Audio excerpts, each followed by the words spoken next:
Hey y'all.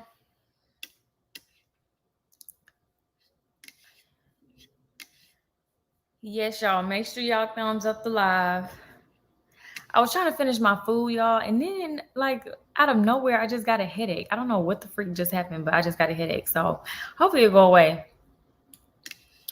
But anyways, I don't know if it's a lot of comments. I don't want to scroll all the way to the top. So I'm just gonna do a general hey to everybody. Thank y'all for tuning in. I don't know if I'm going to, well, for one, there's not going to be a vlog tomorrow. I had a lot of stuff I had to take care of, and I felt real bad for letting y'all down again. So I was like, well, maybe I should just do an extra live. So I may go live again tomorrow, just depending on, because I'm trying to get ready for the Vlogmas intro. So I got to go run some errands and handle that. So we'll see, y'all. And then I'm trying to get ready for the Black Friday sale. Trying to make sure everything is organized, everything's together the way it needs to be. Because this is like the biggest sale. I keep telling y'all, but I'm gonna keep telling y'all.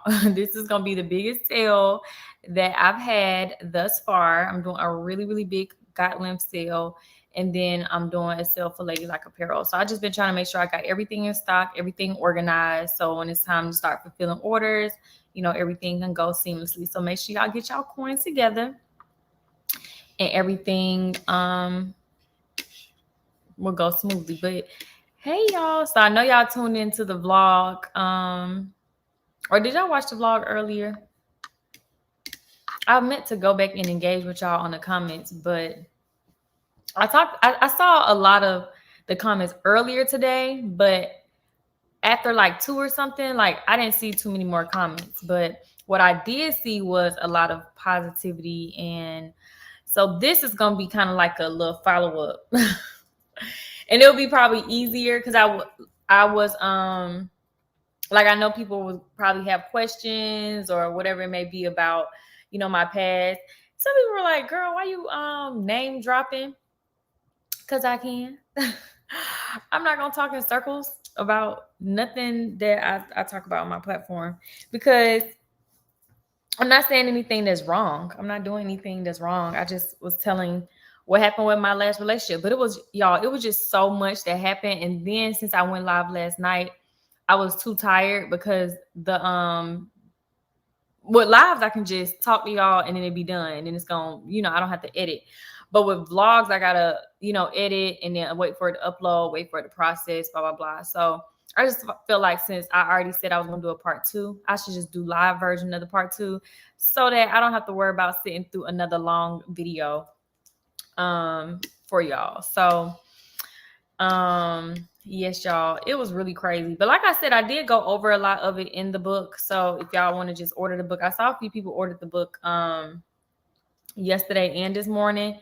So if y'all want to just read the book, y'all can definitely do that. But I definitely wanted to give some more exposed stuff from my life for you guys. And I feel like the people who are watching this are my true supporters anyway. So y'all want to hear what I got to talk about. But if you didn't watch the vlog earlier, then go back and just watch it, catch yourself up. But I definitely want to get into it right now. So it says, Keezy says, so not dating a girl again or a man comes from some type of hurt, but I thought sexuality wasn't a choice. I would definitely agree that, okay, let me say this. The human mind does not even develop in completely, what is it called? Does not completely develop into your 20s. From my experience, I didn't go to school with y'all, and I don't even know y'all, but from my experience, a lot of people were being pressured into trying it out. Let's just be real. A lot of people don't even know what they were doing. Some people just was doing it because they were curious about it. Some people were just doing it because everybody else was doing it. Like, it was really a lot of girls who went through that, most of the people who went to my high school, I follow still on Facebook. So 90% of those girls who were full-blown lesbian in high school, then went on and they got 5 kids, 5 baby daddies, married or whatever it may be, and never to date a woman again after that. So I wouldn't say that it's not a choice for people who truly are that. But for some people, they're just doing it to fit in, or they're not doing it just because they truly feel like this is what I am type of thing. So I would definitely not say that. Why she post a reminder video at the same time as yours? I don't even know who you talking about, Danny. I'm glad to hear you tell your story instead of reactors. I'm more than happy to hear your story. Oh, thank you. But women do treat you good.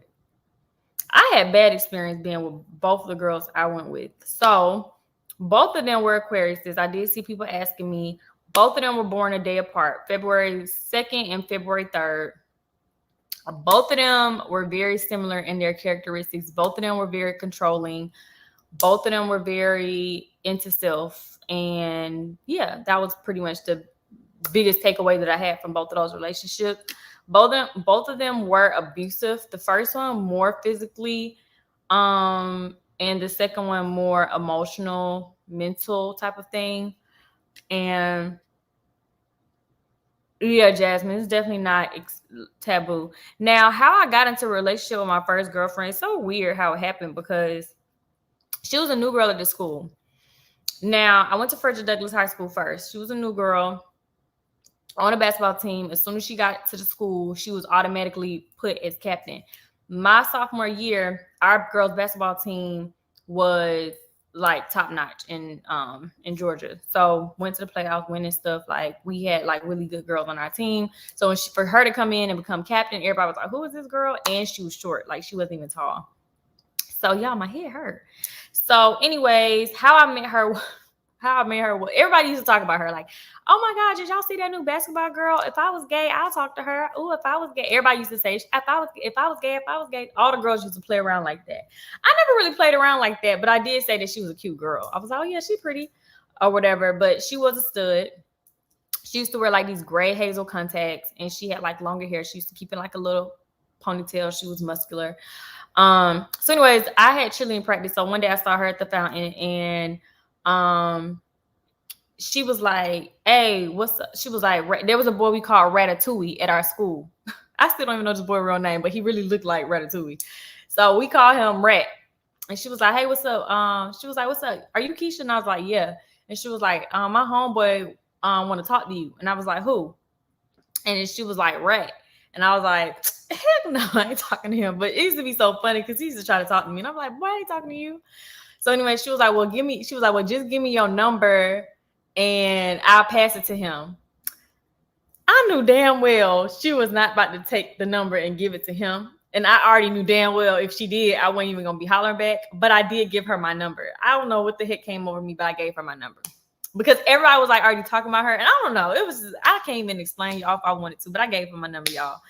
So she ended up texting me and was like, "Hey, this is C." So I never told her, I ain't never said her name on my channel. She ain't even here no more. I don't think she live in Georgia no more. But anyway, she was like, "This is C, blah, blah, blah." And then she did talk to me about Rat. Like, "So what's up with you and Rat?" And I was like, "No, I'm not talking to Rat." So then she was like, "Well, I heard that you, there's a long list of guys waiting to be with you." So there were a lot of guys who want to talk to me in my high school. So I was just like, "Well, I'm not talking to none of them guys, so I'm not even, really concerned." So she was like, "Well, what about girls?" And I'm like, "Girls?" I'm like, "I don't date girls." And then she was just like, "Oh, okay, whatever, cool." So every day she would text me after that, like just randomly texting me. And I don't know, it just was like she was cool. So I'm just like, we just texting back. And then one day she was just like, "Oh, so now that you my girl, I should be walking you." And she also was from Jersey. So if y'all from up north, y'all know how the up north people are and how their mannerisms are. And when I say she was she was truly a Jersey girl, she was truly a Jersey girl. And it's a completely different persona, personality, and all that from down south and up north. Completely different. So yeah, she was from Jersey. And yeah, so she was just like, "Yeah, you my girl now." And I'm just like, what is this girl talking about? I'm not her girl, but I never really stopped it. Like when we got to school, she did walk me to class, and I'm like, what is going on? Like, what is going on? This girl's really walking me to class. Everybody started making rumors like, oh, C likes Keesha, blah, blah, blah. And the rest was history, y'all. So it wasn't like I was just like doodling in my journal, just dreaming about being with women or anything like that. It just kind of like happened. And, you know, I kind of just, I just stayed with it. But as far as like intimacy and stuff, never did anything with my first girlfriend. We would kiss, but that was it. Like that was it. And plus I was like, I'm in high school, I'm young, like I'm a sophomore. Even when I had boyfriends, I'm like, y'all not about to do nothing with me because y'all not gonna try to mistakenly get me pregnant. Like what? So yeah, I wasn't doing all that anyway. So with girl number one, I wasn't doing all that. But she did know, she knew already that I had just had a boyfriend. So she started getting real territorial. Then y'all, it just started hitting the fan. Stuff went left. So let me tell y'all what happened when stuff went left. So as our relationship progressed, it just started being really weird at the school. So our principal hit the lottery and his ass dipped up out of there. So he was like, he gone. He literally left. We had a fill-in principal. The school is in a hood. If you know about, like, if you watch, like, if you know T.I. and it's just pretty much T.I. T.I. is good enough. You know T.I. like Frederick Douglass High School was in the area that T.I. is from. So it's real hood. So I went to the school because I was in a magnet program. So if you're in a magnet program, you don't have to live in the area. Y'all know how that works. So yeah, I went to school because I was in a magnet program. But anyways, when we got together, it's like everybody just started being real weird. The school was falling apart because of how bad it was.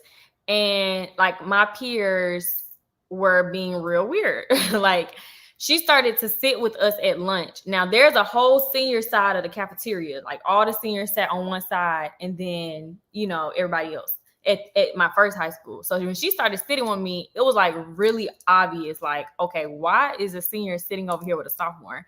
And I didn't really know how to tell people I was in a relationship with a woman type of thing. Next thing you know, one of my friends' moms saw me holding hands with her, going to the gym. She called my mom up and was like, hey, your daughter was seen holding a girl's hand. My mom was like, no, the hell she wasn't. You better not call my phone with this crazy stuff no more. And just all the all the teachers and stuff, they just started acting weird. Like they're like, because like I said, especially at that school, a lot of the kids didn't have discipline in their home. So the teachers held the kids who did have discipline in their home like to a higher standard. Like that school was really bad. Like it was really bad. Like I think the school lost its accreditation at this point. But anyways, so my teachers were disappointed. Administration was disappointed. My friends didn't really want to talk to me. Then my friends pulled me to the side, telling me how they felt about it. And it was just like, everybody was coming down on me. I'm like, what the hell is going on here? So she kind of like tried to, like, that's how the physical abuse started. But she started with more so mental abuse. And she would like try to convince me, like, I'm the only one who care about you. Look how everybody else treats you now. They don't even accept who you dating, blah, blah, blah, blah, blah. And it was just kind of like, I didn't really believe it, but I kind of just like moved like I believed it. So it wouldn't be like no problems between me and her. I kind of was just like, what the fuck is going on in my life? Like, what is going on? My family over here confused, my friends confused, teachers, like it was just all bad. So it was just like really controlling. And like I said, she was captain of the basketball team. So it just got really bad. She like, some schools where like the athletes have like rank and they run ish. When I went to Westlake, like I got away with a lot, not to say I was a bad student, but I was able to get, like, even on the first day of my senior year, I had gym for one of my classes and the teacher was like, stand up if you're an athlete. I don't even think he worked there no more, but they were like, stand up if you're an athlete. So I stood him. They was like, that's the captain of the cheerleading team. He on the basketball team. Those three over there on the football team. If you see them not in class, I don't want to hear ish. They making championships for the school. Like that's literally how sports students got treated, and that's just what it was. So in my first high school, the basketball students, like, they were held to like a standard. So she was able to run stuff and regulate stuff, but it was just really, really crazy. It says sad it wasn't as accepted as it. Yeah. And I don't know, because that school was a lot of lesbian girls. Like, it's like they just didn't want me to be that way. I don't know what it was. Like, my teachers kept saying, Keesha, this is not you. You don't know what you're doing. Like, this is not you. Like, trying to convince me out of it. And I was trying to just figure it out myself. And I'm like, well, I'm still making A's, so I guess should it really matter? But like I said, I saw red flags really quick, and it just started being really bad. The teachers were treating me really bad. Let me tell you one example. So we started talking, dating, relationship, I think like October of that school year. By December, the basketball team was like playing in the championship over Christmas break. And one girl who I was really close with on the basketball team was also a stud. She was a band, and I was also on the dance team too at that school. And me and her were really close. Like, we were really, really close. And I guess she wanted to fit in. So everybody was like, oh, see, you was able to get Keesha, blah, blah, blah. And she was just like, yeah. They was like, you gonna be her first, blah, blah, blah, blah, blah. So the girl who I was cool with, Chastity, I'm gonna say her name. Chastity, no, that's not her name. Her name was Achassia. She told them, oh, my homegirl really was the first. Like, so everybody in the basketball team like, oh, see, you ain't the first, blah, blah, blah. Next thing you know, C is dang on texting my phone like, oh, so you letting other girls suck on your and I'm like, what? Like, what are you talking about? That never happened. Da, da, da, da. And I'm like, who told you this? So I'm over here like panicking. So I'm over here texting. So I'm calling. I'm crying. Like, this is my first time I have a real panic attack. I'm like, this is so embarrassing. Like, these type of things don't happen to me. So I'm like, oh my gosh, I'm calling my sister in there, because these are most of my sister's classmates, because they were mostly seniors on the basketball team. So I'm calling my sister in there like, sis, like, what's going on? So then next thing you know, y'all, the basketball coach texts my phone and calls me a whore. And I was crying so hard. Like, I was crying so hard. I couldn't tell my mom. My mom's my best friend. I couldn't tell her, because then she would have been like, well, she did not approve of that lifestyle, so she didn't want to hear that. So I just dealt with it by myself. I'm like, oh my gosh. So yeah, what happened? Oh yeah, so like 2 weeks later or 3 weeks later, school started back. So I went back to school, and the basketball coach had came and talked to me. And they never apologized for what they did, but they came and talked to me, and then they kind of just like let it go. But they just told me like, I need to make sure I'm representing her and not making her look no type of way. I'm like, what? Like, what is going on? Like, whoa, what the hell did I just get myself into, y'all? I was so confused. Like, they had her on some type of crazy pedestal. But oh shoot, y'all. Oh shoot, dang.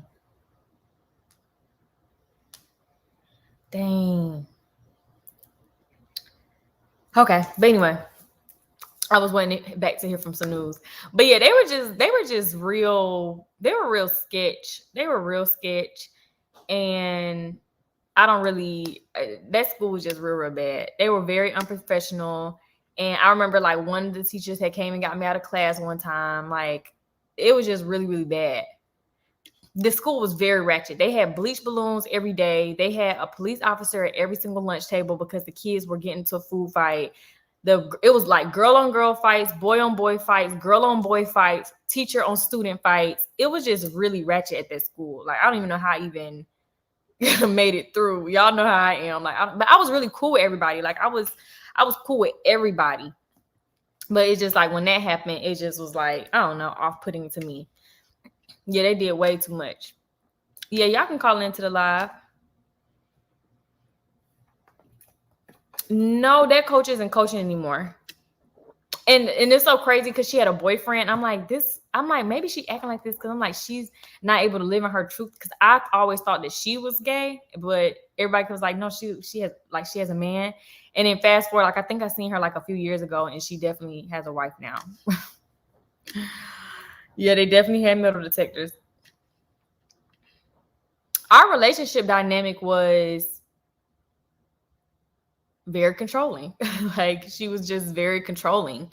She wanted me to like she didn't want me to be as successful as I was. Like, and it's so crazy because, like, y'all know how I transferred to Westlake. The reason why I transferred to Westlake is because she told me to. Because once I had to leave, remember I had got kicked off the cheerleading team. Once I got kicked off the cheerleading team, I said, if there's no cheer, there's no me. I told my mom, like, I gotta go to another school. So when I was about to transfer, I was a part of Atlanta Public Schools, and I was like, well, I don't want to go to another Atlanta Public School because I feel like everybody is talking. Like, I was very popular in my school, so everybody now knows my business of what happened at Frederick Douglass. So I didn't want to go to no other Atlanta Public School. And she was like, well, you going to this school right here because this is far away, and I got people who can keep their eye on you at this school. So she ended up, after one of my cheerleading practices, after I got kicked off the team, I didn't have cheerleading practice. So she ended up taking me to the school all the way across town, and I visited, and it was a completely different atmosphere, completely different everything. I knew nobody at all, nobody. And I'm like, this is my junior year. So I'm used to like coming, I'm the social butterfly, I'm in the in crowd, I'm on a cheerleading team, dance team, I was on a track team, I was the head of the morning announcements, I was like the head, like part of the head for the drama department. Like I had my resume was looking good for college, just for me to get to a whole nother school my junior year, which is the most important year, and I'm back at square one. Like literally, I'm back at square one. But I made it work. Yeah, my mom also didn't like her. My thoughts on public versus private schools. I've never been to a private school other than Spelman, so I can't really give too much of an insight about my personal like opinion about those schools. I guess now that I'm a mother, I have been thinking about it quite often, but given like my experience, I mean, luckily I was still able to learn and make it through, but the experience, like my daughters for sure will not be going to Frederick Douglass, like, or probably no Atlanta public school. Like North Atlanta and Grady are one of the better ones, but both of those are mixed, and they're equally mixed between the races. And I used to coach at one of those schools, so it is a little, I mean, I didn't see any racism happening at the schools, but you just got to have your things that you absolutely want for your child and decide which one weighs more. So would I ever make the Spelman vlogs public again? A lot of them are deleted, and probably not anyways if they weren't. I mean, some of them were just private, but some of them were deleted. Anything with my past relationship, I took off, because if I would have came on Jeremy's platform and he had an ex before me or whatever, right when we got serious, I'm in a whole real committed relationship, and I got a family now, so I don't want, I wouldn't want him to do that to me. No, I didn't join a sorority at Spelman. I was supposed to. I won't say which one it was. However, when I was talking about the control aspect of Nasia, that was one of the reasons why, because the guy who liked me, who I was talking to y'all about in that video, he was an alpha. And yeah, I was a shoo-in for one of the sororities. And yeah, he was like, she was going through my phone, and she was seeing like stuff that we would talk about with it. So she was like, you just want to be such and such for the wrong reasons. You just want to be around the boys, like, all this other BS. So, and then I had already started YouTube, and then they told me I wasn't going to be able to do YouTube for 6 weeks while I was online. And then I was like, oh my gosh, like, but I'm actually picking up with YouTube. Like, I'm getting like subscribers. A lot of people thought I wouldn't. So I didn't really want to take that risk, but like I said, I still probably have that message of her like trying to convince me out of doing it, because she didn't want me to have to be around the boys. No, I didn't have fun in college. I worked hard to get where I'm at right now. If you watched the video earlier, you would know I didn't do nothing in college. Like I was on the stroll team my freshman year, and after the stroll team, Nasia was like, nope, that was enough. Like, she couldn't take it. Like, she could not take the college life. Like, she could not take me getting attention from guys. She could not. And then, like, in my high school, I wasn't really interested in no guys anyways. I mean, there were guys who I thought were attractive. Like Jeremy, he was attractive, and other guys who I was there with were attractive. But when I got to college, these are all like new, fresh faces and stuff. And yeah, like, yeah, I would have definitely probably have broken up with her seriously and gotten with the guy who I was talking to. Good thing for her, he ended up having to transfer to a whole nother school and move back home. So that was that. Yeah, I did like 2 things. Like I did go to the pageant on campus, but I didn't, that was it. Yeah, I could still join, but y'all just got so much on my plate. Intimacy with Nasia. So Nasia was a lot different from C. She did want intimacy, but I wasn't ready for that. And like I said in my book, like I honestly thought that my hormones did not work because everybody used to talk about like orgasms and, you know, the how it functions down there and, you know, all of that. And that just didn't work for me. Like I was never turned on. I've never done any type of, I'm trying to figure out how to make this cute. I've never went down. Like I just don't, like I said, when I talk really uncut and stuff with other people, they're like mouth open to the floor. Like, what? How did you date a woman and you didn't do none of these things? And honestly, she didn't even want it. The first one did ask me one time, and I was like, "Girl, you crazy?" And then Nasia, she never asked. She didn't care. My cousin was on cheer with you. Danielle, who's your cousin? And which cheer team? At Spelman? I mean, not at Spelman, but at Westlake? Or which cheer team? I cheer for a lot of teams. What's the best thing you liked about college? I love the overall experience of Spelman. Just to be a Spelmanite was like a privilege in itself. Like Spelman is the #1 HBCU. I did not like have a desire to be a Spelman before going to Spelman and accepting it. But the overall experience of being a Spelmanite and, you know, just that whole experience, like there's nothing that can take away. No matter if I went to all the parties and stuff, like being a Spelmanite and this whole like all the formalities of being at Spelman and just the college experience in itself is definitely a privilege. Have I considered going for casting calls for acting? So I actually really want to. I have a movie that I want to write, like a short film. Well, I already have it written in my head. Like I already know exactly what it's about. I've been planning this out for a while. I just been waiting for some other stuff to come into play. And then it says, what the hell is a pillow princess? Did somebody ask if I was a pillow princess? No, I wasn't doing anything with those women. I would dance for Nasia. Like she liked me to dance, but like I said, when I lost my virginity, he wasn't experienced either, so it worked out for both of us. He didn't know what he was doing. It worked out. But then Jeremy, on the other hand, oh baby, he made sure, that's a whole nother topic, but he was definitely a different type of experience. So I've definitely learned what I need to learn now. What have attended FAMU? No, I was gonna go to Georgia. I started watching you when you're pregnant with the twins. You were in the NICU every day. Yes, every single day in the NICU. Every single day. Do you regret coming as a certain orientation? Oh, you talking about coming to YouTube? No, I don't regret. Sometimes I wish I can go back in my past and have cut that relationship. Like when I tell you, we ran into issues. Me and Nasia, like we ran into issues day one of me moving. Like when she moved me into Spelman, we were like full on arguing. It was just really bad. And part of me is happy because I could have gotten so wrapped up in a relationship. Like a lot of the cattiness that did happen in Spelman was because of a man. Like some of the smartest, brightest women were getting into it back and forth over men. So that's expected or whatever. But I personally never had experienced a man. So it was never that deep for me. I just had the males who I was cordial with or cool with. But had I not been able to focus, had I not been in a relationship that was so toxic that I was like really focused on my end goal, which was being at Spelman humbled me a lot. Well, actually, I wouldn't say humbled, but it put things in perspective because I had to pay for college with scholarship and with grants and with taking out student loans. All of my closest friends, like the girls who I hung out with, the 4 closest girls I had, all 4 of them didn't have to take out $1 for Spelman.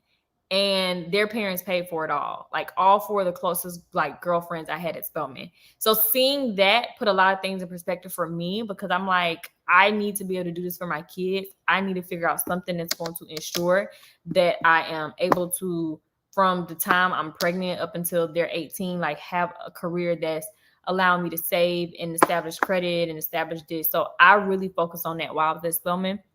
So I am grateful in that aspect that was able to happen. It says I'm looking in my yearbook. Okay, Danielle. What would you study now if you went back for a graduate degree? Nothing. I studied both things that I needed to, which was theater and political science. Pillow Princess has things done to them and never does something to the other person. Now, when I first started being intimate, I wouldn't say I was a pillow princess with Jeremy. I would say I was inexperienced and I didn't know what to do. So he had to teach me, but he loved that. He always said that his dream girl, like the girl he wanted to marry, was a virgin. So I was the closest thing to it. So he just absolutely loved that. He loved that. I attended Clark Atlanta and my student loans are, yeah, they definitely are. Snob for Life says, I'm honored to have gotten to see you on YouTube from the very beginning. Thank you. Yeah, this has definitely been, and I wish I would have started vlogging from freshman year so y'all could have really seen some stuff. But like I said, when I was going through depression and stuff like that, I wasn't really telling you guys on my platform like the cause of it. You guys knew some of the stuff that was going on in my past, like while I was growing up as a child, that I opened up to you guys about. But I mean, of course, I couldn't be on the internet anyways. I was living with her.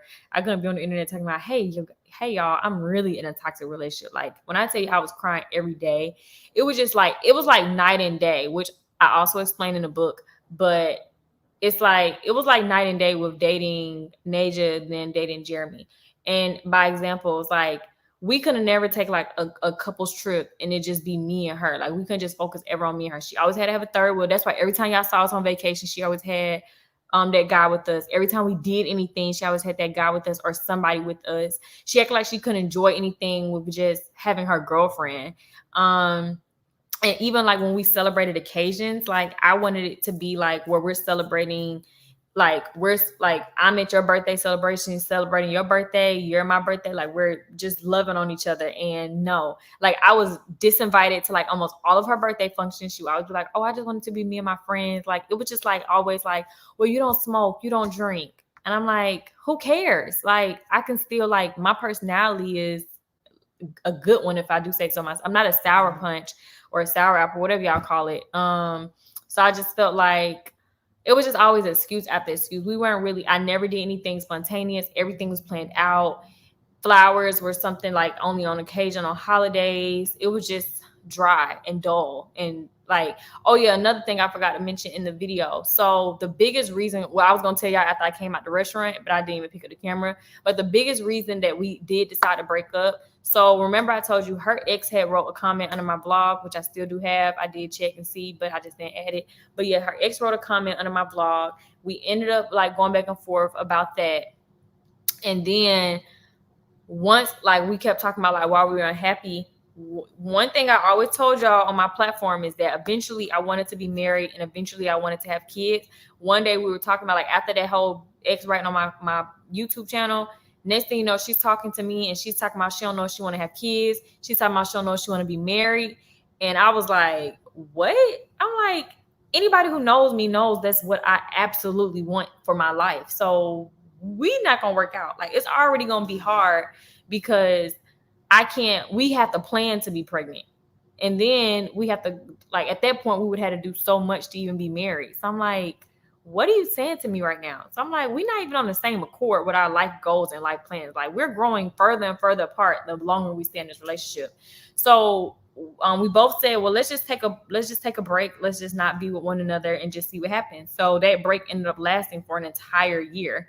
And it wasn't until January of 2016, was it 2017. It wasn't until January of 2017 that we kind of were like, okay, well, let's just try to, see if we can work this out. So we decided to go to counseling. And by March, that was over with. And we were completely over. Like, it was over.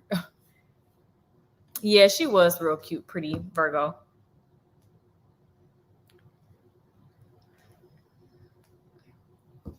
But now it's like I still don't drink and smoke now, but I will drink.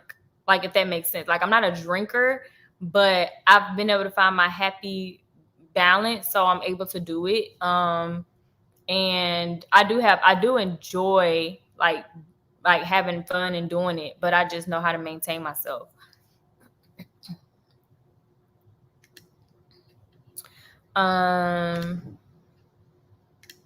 What made you get in a relationship in the first place? You talking about with a girl? I kind of explained how I got into a relationship with the first girl, and then with Nasia, it kind of also was forced. Like, once me and my first girlfriend broke up, I was like, oh my gosh, I'm going into my senior year single. And instead of me just doing it, and it's like, well, I just got captain of cheer, like, you know, like, this is my senior year, I can just be single. No, that's not what happened. Next thing you know, we end up together.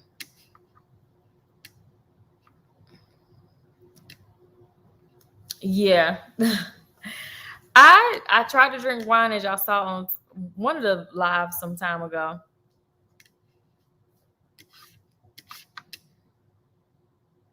Men be wanting ish they can't even give. I know, right? I'm like, how you got all these expectations of a relationship, and look at you. Yes, Rachel, she's doing real good. Kayla, what things did I like about her? The biggest thing that I really liked about her was her family.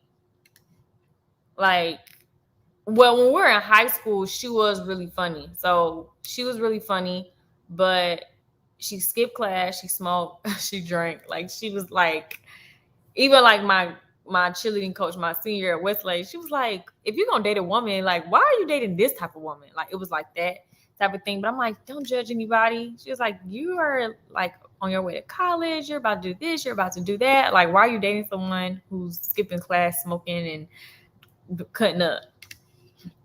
But she was really funny senior. Then next thing you know, she just got real, I don't know, I guess life hit her. Life hit us all, but like, you could just tell. Yeah. I'm gonna do another lit live with y'all. Yeah, it is HD Lace. He says just passing through and being nosy. What are you guys talking about in here? Dating. It's that boy effect. Keesha like those bad girls, and but yes, y'all. I don't know what it is. All my life, I could never date the good people. Like, and they always wanted to talk to me too, but I was like, no, I want the badass. So were you bi or trying something? I never liked labels. I told you I did from the beginning. And when I was dating Nasia, like, I remember one time we did like a Q&A, and y'all had asked, was I bi or was I like, was I interested in men? And I ended up saying, I said, I don't like labels. And I was like, but I would definitely date a guy. And she went ballistic. Like, she went ballistic. So we had to re-ask the question. Well, actually, she cut the video off. We couldn't, like, then I had to beg her to come back and finish it. I'm like, girl, all this over nothing. So, because you could just literally tell her attitude had changed for the rest of the video. So I had to beg her to like start over, and then I changed my answer up to y'all. But it was just because I was trying to appease her. She was like, why would you even say that? We're in a relationship. I'm like, I'm just being honest. Like, I'm not saying I'm leaving you today or tomorrow for anybody, period. Did your family ever approve? Eventually they got over it. My mom's best friend at the time was just like, girl, Keesha is doing good things. She's going places. Like, just let it go. But when I did say that once we broke up, I was like, oh, I'm gonna go find me a man. And when I started talking to homeboy, y'all, my family was like so happy. How did Jeremy feel about you dating women? Oh, he don't care. He don't care at all. He never really told me that. Only thing he said was when we first started talking, like, oh, I thought you liked women. And I'm like, no, I like guys too. And then he was just okay, whatever. Guys never really made such a big deal about it. Do you think you need a degree in business? Because I honestly have learned so much with the business major. I think for what I want to do is not necessary. I wouldn't say so. I don't have a degree in business, and I have several businesses. Would you ever have a fling with a woman now? You talking about just like one-on-one, or are you talking about like a three-way thing, like me, a guy, and another woman? Is Nasia the only female I've been with? No, I had another girlfriend before her. Yeah, the LGBTQ community is way more accepted now. Way more. And that's definitely good. But like I said, a lot of my supporters did start supporting at the time that I was in a relationship with Nasia. And a lot of the people who started to bash me, like the number one person who bashes me to this day, they despise the fact when I got out of that relationship. They find every excuse to like dislike Jeremy, but it was really just because it was at a point where people didn't really understand, like, oh, I thought you were this, and we believed and trusted and loved you because of this, and now you're not, and it's confusing for me. Can you sell us some daily, yearly planners with motivational quotes? Well, I have my affirmation cards. I can look into getting some yearly planners. Yeah, Jeremy don't really care. He didn't care at all. Are you cooking for Thanksgiving? Not me personally. My family is. Oh, one-on-one. No, absolutely not. Absolutely not. Absolutely not. Details on the Gotland sale. So this is going to be the biggest Gotlands or hair sale period. Bigger than all the sales before. So make sure y'all have y'all coins stacked up. But yeah, so if y'all want to call in and ask a question, I forgot how I did it this last time.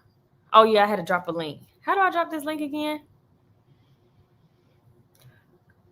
If y'all only got any questions. Do you have to take one special dish for dinner? So a three-way, that's the Scorpio in there. Oh my gosh. When does the sale start? On Black Friday. Oh, you talking about like what time? At midnight. What y'all eat for Thanksgiving? These last few years, we've been eating like, one year we did Mexican, one year we did seafood. We've been switching it up. I can't even remember what happened last year. Make sure the camera is on. Huh? What you talking about, Ebony? What y'all eat for? I answered that. What's Nasia sign? Aquarius. Are the wigs going to be on sale? Yes. Y'all. Oh yeah. Oh, you talking about make sure if they come live? I mean, on the chat. How do I drop the link? Your face cleared up. Are you asking me? So you lived with her and didn't do anything sexual. I'm not saying I didn't do any sexual things because oral, but I didn't do, you know? And then and it didn't happen often. The few times that it did, like the last 2 years, I don't recall us doing anything at all. Nothing at all. I didn't have a desire at all. I never really had a desire. Like I thought something was wrong with me. So yeah, turn y'all cameras on when y'all call in. I'm trying to figure out how to drop this link. Do I click this invite button? That's the only thing I can think of. Oh, go to invite guests. Okay, invite, copy to clipboard. Okay, y'all. I think it's in here. Oh no, you can have up to 10 people. Oh no.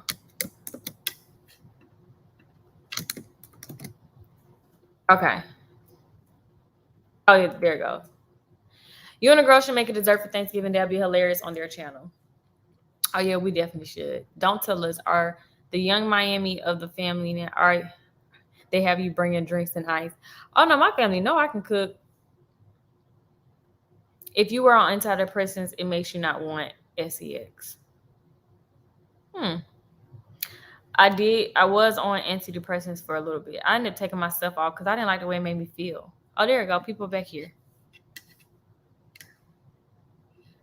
Okay, let me go ahead and add people. Taking myself off because I didn't like the way it made me feel. Hey.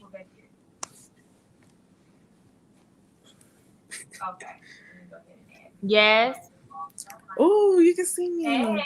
Are you on? Hello. It's a little slow. It's a little behind. Yes, I think your mic. No, it's not. Can y'all hear her? It's like real bad. It's lagging a lot. But you have 3 beautiful young ladies. I think your mic. No, it's not. Can y'all hear her? It's like real bad. It's lagging a lot. Yes, are you? Yes. Okay. It says y'all can hear her? Why I can't hear her? It Oh, looks like it's not oh, really how he sorry, y'all. Can you hear me? how he is. But Yeah. I just realized I had my computer on mute. Oh, I can hear you now. Okay. Go ahead. Okay, it's just lagging a lot. But I was just saying, you have 3 beautiful young ladies, and I just want to know, out of your life experiences, what do you want them to take out of that, and how will you be implementing that for them to be as such a boss as you are now? One thing I would want them to take away, you talking about take away from me is their mom. Mm-hmm. I think that I want them to be able to take away the unconditional love that they have, like just knowing the security of having that. There's been times in my life where even though I have a close relationship with my friends, my family and stuff, like battling depression, battling anything with mental issues, like the things that I've endured as a child are things that I should never have endured or anyone should have to endure. So I want to be able to protect them and for them to know, like, I mean, obviously they have their mom and their dad in their life, but I just want them to know, like, our mom loved and did everything for us that would raise us to the women that we can give something back to the world. Like somebody's gaining something from us being in their presence in the world, and just being dynamic people. So I just want them to have that. Because when I look at my mom, that's what I sense from her. Like some of the things and some of my mannerisms come from how my mom is towards me. Right. Awesome. Well, thank you. I know you and Jeremy gonna make sure them girls are together. They ain't gonna have no playing boyfriends, okay? Yay. Thank you for calling in. Thank you. Have a good night. You too. Okay, if y'all back here, y'all got to turn y'all cameras on. Everybody else, I don't see no one else with a camera on. Okay, I see the first person added. Okay, they turned their camera off now. Monique? Hello?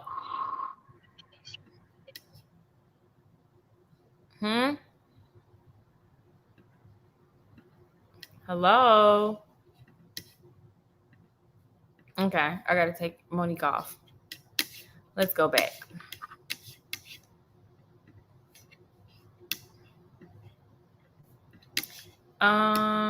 Okay. Hey, girl. Hey, Keesha. How are you? Good. How are you? I'm good. So I really didn't have nothing to say, Oh. but I just wanted to say I don't know why these people be mad.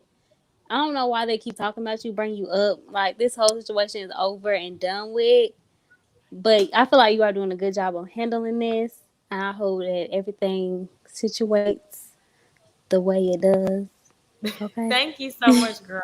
You Girl, people just welcome. like clout and money. That's just all it is.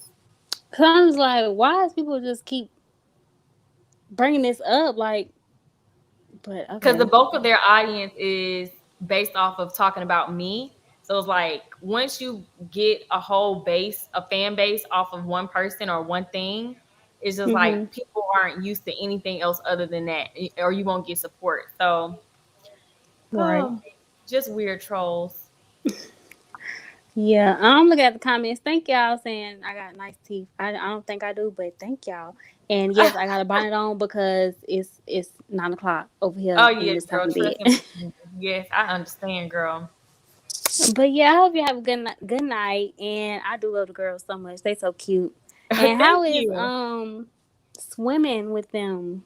Oh, they're doing good. They're still a little. Jeremy took them last time, and they were supposed to be trying to take off their life jackets. It didn't go too good, so we're gonna keep them things right on them. Well, that's good because I can't swim at all. So I know. kudos to them. Me too, girl. But yeah, you have a good one. You too. Okay. A lot of y'all are backstage, but I don't see no pictures. So if you back here for longer than a call, then I'm just gonna remove you because you just holding up space. Okay. Hey, Oh, girl. that's me. Hey. How are you? Oh, I wasn't expecting you to pick me. I'm Oh, good. I'm good. It's 3 a.m. here. I'm in Africa, so oh wow, I be staying Africa. up to watch your lives, and I'm Oh, thank whispering. My kids are you. sleeping. How are you though? I'm doing good, girl. 3 Hey, you a.m. look Girl, I know you beautiful. tired. Yeah, no, it's all right. I do this every night. I'll be here watching your lives every night. I'm like, okay, 2 a.m. All right, let me do it. But yeah, you look good. You look pretty. Thank you. And I don't know. I just came in here. I didn't expect for you to choose me, so I don't really have nothing to say. But I've been watching you since like 2017. So, hmm and I'm still supporting you, and I'm seeing you grow and blossom into just a fabulous woman. And I'm supporting you. So everything you're Thank going through, you. don't let it stop you. Just keep going because in the end, you know what I'm saying. Yes, But definitely, yeah, girl. yeah.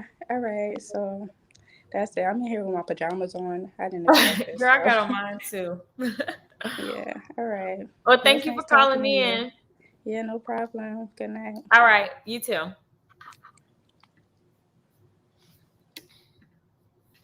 Okay. Yes, shout out to Africa. Tell about Africa, we love you. Oh, Shay says your device not connected. What? How did I get this headache? This is so crazy to me. Okay. Hey, Hey, how how are are you? you? Good. Good. Okay, so my question was, why do you think there's stigma about mental health in the Black community, and what did being in therapy, like, what did you learn from it? Because I've been watching you since Spelman, Mm-hmm. and it was like a crucial part in like you making it through college.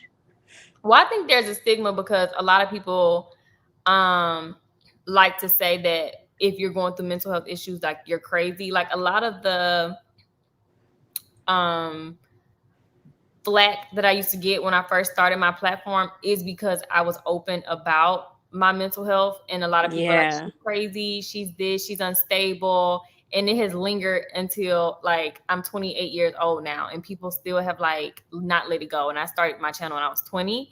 So a Hmm. lot of people, it's just not talked about. It's not discussed. All emotions aren't Yeah. really discussed. When I nanny, I notice how important. And I'm not gonna say every other race does it, but from my Mhm. experience being around them, mental health is discussed, emotions are discussed, feelings are discussed in other households, where it's kind of like it's not as much. It's You're not, as a child, it's kind of like you have to be suppressed with your feelings. You're not allowed to say you're upset, you're not allowed to say you're mad, you're not allowed to say you're Yeah. frustrated about certain, especially like if your parents make you feel that way.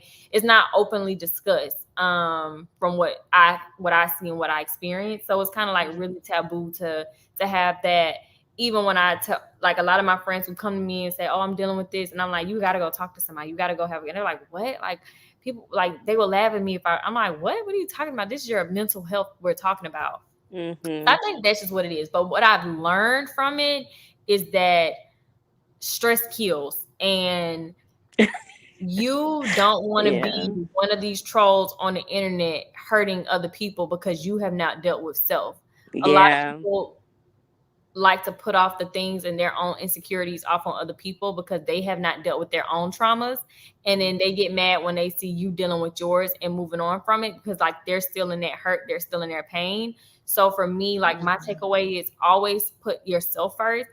Even being a mom, like, I still have to prioritize me, because if my mental health isn't good, then that's going to now rub off on how I am and how I display myself in front of my children. So, and I Hmm. don't want to come off as unstable in front of my children by not getting that help. So that's just what I would say. Okay. Well, thank you. No And you'll problem. make it through this. You made it through like so much. You come such a long way. So we're happy to see you grow. We're proud of you. Thank you. All All right. Bye. right. Thank you.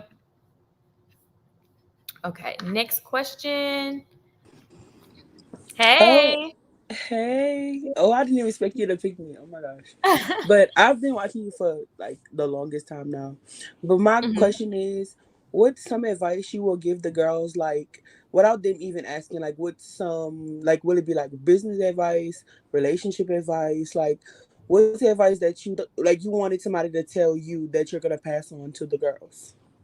One thing I'm going to tell them is not to trust everybody, and just be careful of the energies that they allow. Be careful of the people that they surround themselves with. And I'm really big on the girls having a friend in each other, even outside of being sisters. Like, I want them to have, like, my sister's my best friend. Like, I have another best friend, but my sister's for sure one of my best friends. And I'm so grateful that I have her, because no matter what when my back is against the rope, I can always call on her. And I want my girls to have that, because these days people are so, oh my gosh, they're so evil, and it's just getting worse and worse. So I just really want them to be mindful of the company that they keep, the people that they trust, the people that they give themselves to, because emotionally it's draining when you're pouring so much into people and you're not getting anything back. And that type of stuff can even stem from friendships at a young age. So I just want them to just be truly mindful and just have each. I'm not saying I don't want them to have other friends outside of each other, but I definitely want them to like truly have that bond that no one can come in and stop that from nothing else. And I totally see that, because even at a young age, like just from the videos, watching them, like how Jaya comes in and she be like, "Oh, Journey, look, like what is this?" And Journey be like, "Oh, a tiger," and then she even teaches Jori, and I just think that's so beautiful, because as like little girls, they have such an amazing bond. Yes, I definitely want them to keep that up. Well, thank you so much for having me. Thank you. All Have a right. great one. All right. Talk to you later. Okay. Okay. Hey. Oh, hi. I did not expect to be on here so quickly. I just got on here. But I think that first of all, I watch you like literally all the time. So I just really want to tell you, like, as much as people be trying to just like, I watch everything and I'm just like, I don't understand how they really feel like they can like dog somebody, talk about somebody, and think like what they think, and you're still striving and doing great. Like, it's just so crazy, Yeah. and it's been so long. But regardless of that, and you being like good mom and all, I've always seen that like your businesses, and you're always opening new businesses. Everything is just always striving and doing so well. And then like I know in between everything happening, you did open some businesses, and you didn't want to like basically like put out what they were, but I mean, you mentioned like they were doing well as well. And like I would like to become like an influencer one day. And I think one of the things though is like being an influencer, but then also wanting to be someone who wants to own a business and stuff, and being like, do I want my business and myself to actually be like the face and stuff? I just kind of wonder like how you juggle just like with all you have to do with influencing, as well as like all that you have to juggle with business life and possibly even like mom life and everything too. Because I'm a new mom, so I'm interested to kind of know, because I know you haven't really been able to speak about it on your channel. Well, me being the face of it is easier for me, because then I can be my own walking brand instead of me having to depend on other people, because now that's cost, and I like to save as much money. I like to pocket as much as my profit as I possibly can, even if I'm reinvesting the money back into the business, or if I'm keeping it for myself, or whatever I'm doing it, spending on frivolous things. I like to see all of my money as much as possible. So me being my own brand, I'm going to be my hardest critic. So I'm going to make sure I am doing what I need to do. And it's so much easier because I can promote myself for free instead of having to worry about hiring someone else and their upkeep, because now I'm responsible for someone else's, well, especially with my hair company, like I'm responsible with their upkeep. So I would definitely say that it is the cheapest route, using your own self. And then marketing is the biggest component of business at this point anyways, because of social media. So social media marketing would be the way that I would say to go, to target any type of sales depending on whatever business. But as an influencer, if you're trying to go into the influencer realm anyways, then I would definitely use myself as what it needs to be, because at this point that's the best that you have. At the end of the day, as we've seen with the pandemic, anything can happen. You can't always rely on other people for things, and yourself is just, you're going to know what you want, and you're going to be able to execute in the way that you want it to be. Okay. I'm like, I know I want to do stuff on YouTube or Instagram, whichever I decide. And like, not even just like seeing you talk about like not being the face. I follow other people that talk about like not being the face and saying it's more beneficial, but they also are like further ahead and they're like, but everybody had to start somewhere. So I would never, Yeah. let that detour me from, because if I would have let that detour me, I wouldn't even be here. Because so many people told me like, girl, everybody else is already here. You just set a goal for yourself. And the hardest thing is to just start. Starting is usually, every time I take a marketing class, that is the biggest thing that I've seen to be a consistent problem. It's just starting, period. People just don't want to start like that. Oh, they keep procrastinating and putting it off. So as long as you just start and do it, then you'll succeed. Okay. All right. Well, thank you so much. Thank you for calling in. No problem. Bye. Bye. Okay, some of y'all still got y'all thing blocked from the back. Hey. Oh, I was turning the volume down on the other phone. Hi, Keesha. How you doing? Hey, good. How are you? So my question is, sound like what you call that?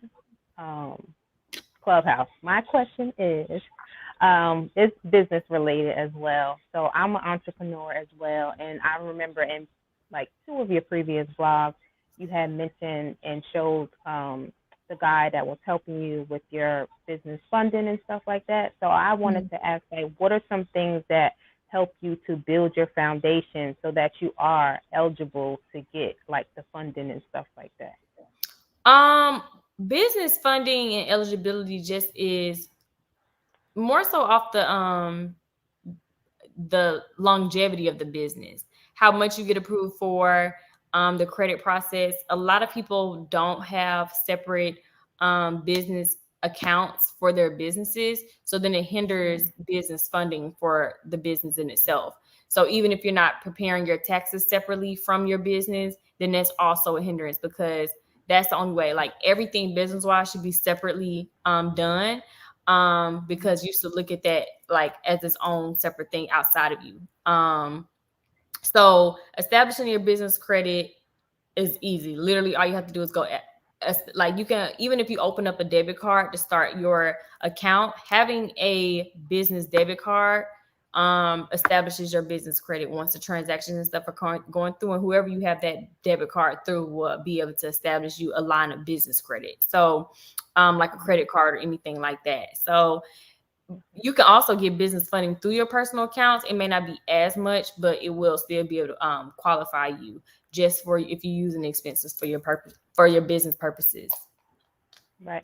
So in the first beginning, like maybe like 1 to 2 years when, you weren't getting that much sales, were you still filing like quarterly, like, or how, because I haven't filed my taxes. Will that affect anything?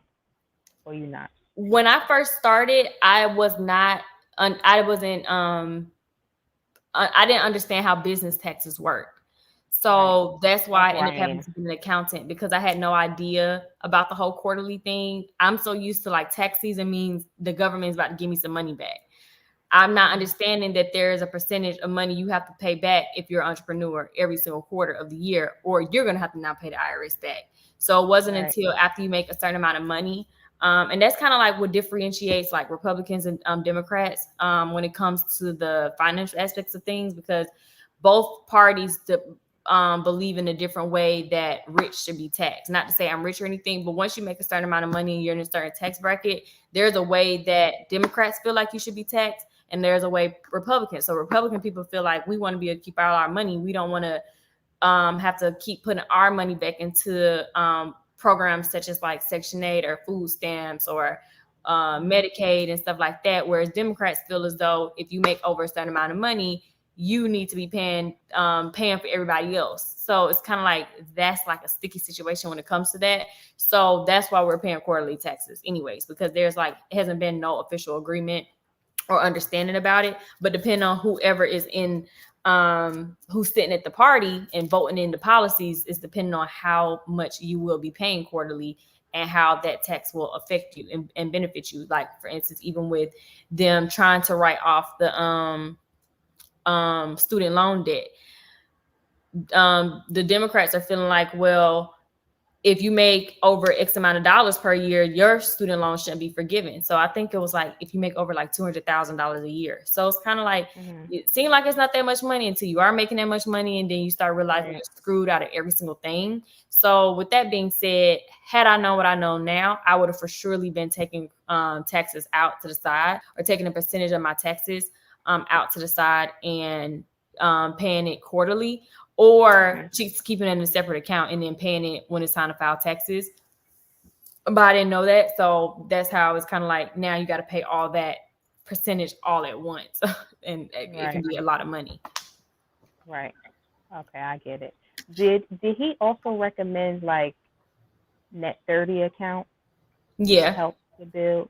Is that what you do, like for your supplies and stuff? Yeah, that he yeah. Okay. All right, that's all. I don't want to take up too much time. Oh, Thank no you. problem. No problem. All right. Bye. Ariana says, I think it makes easier cost-wise if you should pay quarterly or yearly. Yeah, it does. Honestly, I wish I could just keep all my money. I don't want to be paying nothing back, but I guess that's I guess my vote don't matter. Hey, girl. Hi, Keesha. It's so crazy because the last girl that just came on literally asked my question. It was going to be about taxing, but I also have another question. So this is probably going to be like kind of specific, but when it comes to like, say you just started a business and now it comes to where you have to fill out the IRS form on how you want your business to be taxed, as a small business who is an LLC, what's the benefit of filing as an LLC with an S Corp than just an LLC sole proprietorship?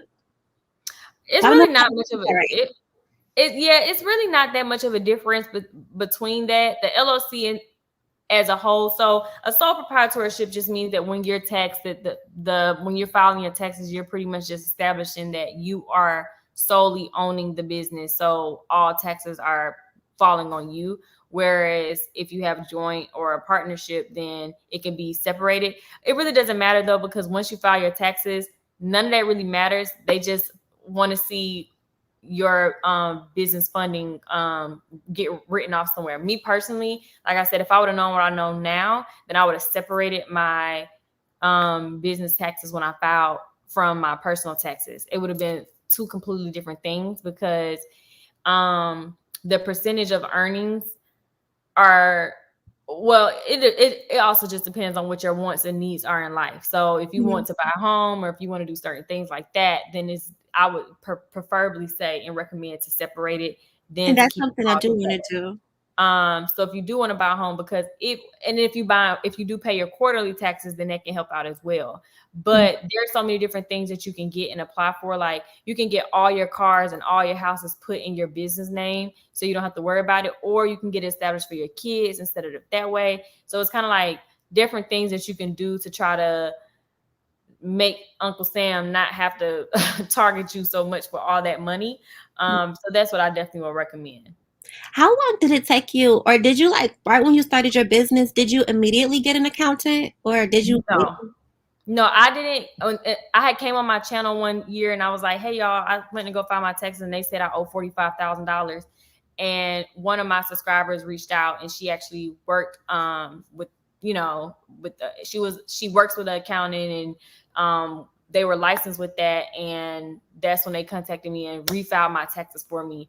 Okay. And I would definitely recommend someone who's completely business savvy to be preparing your taxes, because like I said, one false move 1 year, and it took a lot for me to get out of that situation of owing that 45, but I didn't really think nothing of it anyways. I'm just like, okay, I made all this money. It is what it is. But if you're not paying that percentage back, then you're going to have to pay that percentage back. And then the IRS separates anything that you owe into 72 months. So then they'll just divide however many, like for instance, if you only owe them $1,000, you can get a payment plan, and they'll just separate $1,000 between 72 months. And that's what it is. But realistically speaking, you won't owe $1,000. You'll owe way more thousands of dollars, 10 to 15,000. But a lot of entrepreneurs don't file those things, or they write everything off. But what they don't know is when it's time to buy a house, the more you wrote off, depending on how you're doing your home. So if you're doing what is it called? What is it called? If you're doing a conventional loan, then they're going to look at your tax return. So depending on what you're trying to qualify for, if you're trying to qualify for a home over $420,000, anything over $420,000, you have to pay the difference from however much you actually made with your debt to debt income with your taxes. So for instance, they will look at your credit report and they'll see all the debt that you've accumulated. Your student loans, they'll charge you 1% of your student loan total as far as debt. And then they'll however much your credit card payments are, however much your car notes, they will add all that in together. And they would say, this is what you have, this is what you're pretty much paying every single month. Then they're going to look at your last 2 years worth of taxes. And this is just a conventional loan. They're going to look at your last 2 years of tax returns, and they're going to say, based off your last 2 years of tax returns, this is what you can qualify for a home. But if you wrote everything off, and by writing everything off, if you want a $420,000 home, you would have to literally be averaging at least $100,000 a year. So if you've written everything off, and I'm talking about after everything has been written off. So if you wrote everything off and now you're down to like $60,000 so that you don't owe the IRS any money back, you don't qualify for that home. And now you have to pay the difference between the home and what you really do qualify for just to be able to get it. So that's why a lot of Black people don't have homes. Yeah, because they don't know that until it's too late, until it's time for them to buy the home, and then there's someone telling them at that very moment. So a lot of people, the rich, most people are just paying out cash for homes, or they're paying, they're saving up $200,000 to be able to get the type of homes that they want. So those are the type of factors that you have to just really think about. So a lot of people, that's why I tell people now, don't write off as much as you can when you're buying it. I would try to keep as much all your earnings. The best thing to do is to just pay your quarterly taxes. So then when you go and file your tax at the end of the year, you can still file all the money that you actually did make. So when it's time to buy something, what you made is what you made. You don't have to worry about, oh, I made this, and then trying to prove it. But you, like I said, you can do the bank statement program. And if you do the bank statement program, then you only have to pay 20% of the home. And 20% is a lot of money because, like I said, on average, if you want a $500,000 home, that's still well over $100,000 just to put the earnest money and the closing costs down for the home. So that's just still a lot to think about. Okay. That was a lot to take in. I feel like I should have been taking notes. But yeah, no. I feel like I should do like a business class and have like another expert in the field come in and like help talk this through, because it can be a lot and it can be overwhelming. But yeah, so if a lot of people do want that, then I definitely can just try to get something established for that, because I do want people to be educated. And like I said, I wanted to do the whole home buying process for everybody to see like what options, like what process we went through and how it works. But like I said, it's just so many trolls and negative people, like they would ruin it for everybody. So I'll just wait until the end of it to talk about stuff. But I definitely can still do something like that if a lot of people feel like they want to have that. Definitely, because I was actually about to book a marketing class, but I didn't know if like the specific questions that I had would have been best for the marketing class, because it kind of like my questions were more so about business in general. Like, of course, marketing is important, but also, like about like taxes as well. Oh yeah, because I talk about that heavily in the marketing classes. I focus a lot about taxes and the breakdown of even more stuff that I'm talking about now, because I feel like it's like there's some stuff you can just Google and figure out. So I don't want to be teaching a marketing class and this is Googleable information. Like I try to give some stuff that maybe people didn't understand or did not know, so that it can be way more beneficial to spend the money. Okay. So I think I definitely will be booking the marketing class too. I just thought it's 30 minutes and I have so many questions. Is it possible to double book for an hour? Oh yes, for sure. Okay, yeah, because I feel like my questions will not cover 30 minutes. Honestly, like I've been in business, but it's just so many aspects that I have yet to touch. Like business credit, I have so many questions about that. Like taxes and everything. It's just like I literally have a lot of questions. So definitely we'll be booking a marketing class. Okay, perfect. Thank you so very much, and I will look forward to talking to you soon. Okay, thank you. Have a nice night. All right, you too. Okay, y'all got a lot of good questions. Oh, hey Keesha, it's Zoe again. Do you remember me from your birthday? Yes. Hey, how Or are you? I'm good. I got a different hair, so don't worry. Oh, it's okay, girl. Okay, so honestly, you're always on my heart, Keisha. Mm-hmm. And mostly, I pray for you. I always wish you well. And Mm-hmm. I have three daughters. My oldest is 11. I have a 9-year-old and a 6-year-old. Mm-hmm. And I just want to leave with you what I told myself that I would do with my girls, because you have three beautiful daughters. Mm-hmm. Growing up, my parent didn't root me in the way of the Lord. Mm-hmm. And I told myself the best gift any parent can give their children or child is God. If Mm-hmm. you give God to your children, believe me, you've given them everything. Your children may stray, just like the prodigal son, but Mm-hmm. believe me, they will always find their way back, no matter how long it takes. We can have all the money, all the material things, all the riches, because everything is vanity. Oh yeah. No matter what it is, because the wealthiest person, if that person should die today, they will go under the ground the same way a homeless person on the street will go down in the Mm-hmm. ground without clothes, and the worms and maggots are waiting to devour this, the flesh. But I told myself, I will be to my children what my parents were never to me. And a lot of times, our parents, what they were not, you can't give what you don't have. What my parent didn't have, the communication, the love. I'll speak in an African home. I'll be honest with you. Our African parents, the way they show love, you know, your mom can say, "Hey, Keisha, I'm sorry you felt that way. I did this." In an African home, are you hungry? Do you want to eat? That's that's a way of Yeah. them telling you, "I'm sorry," right? But I was, I've been raped. I'm a domestic violence survivor myself.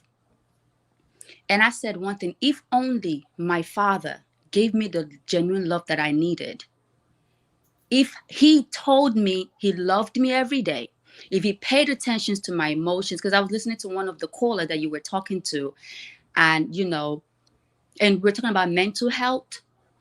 And I told myself that I had to tell myself, Zoe, you have to tell your daughters you love them.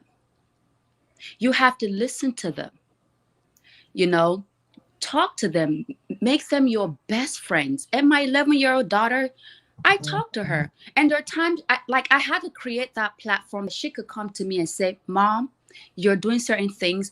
And I give her that willpower. I say, hey, daughter, what do you think? What do you think here? What do you think there? I never had that. Mm-hmm. And let me tell you, I've been sick for a while. My 11-year-old, she cooks. She cooks, she cleans. My 6-year-old, she cleans the bath. I'm sorry. I'm from an African home and I don't play. Oh, no, honey. No, you're going to wash your bathroom. If I can work, and I never had toys growing up. I slept on the floor. I never had a room to myself. My daughters have that. So, honey, you're going to wash the bathroom. You're 6. You can type on the computer. You can play Roblox. Oh, no, you're going to sweep.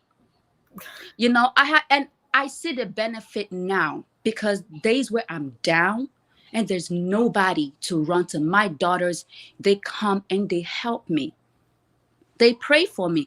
If I didn't teach them to pray, the days that I needed the prayer, they can't pray for me.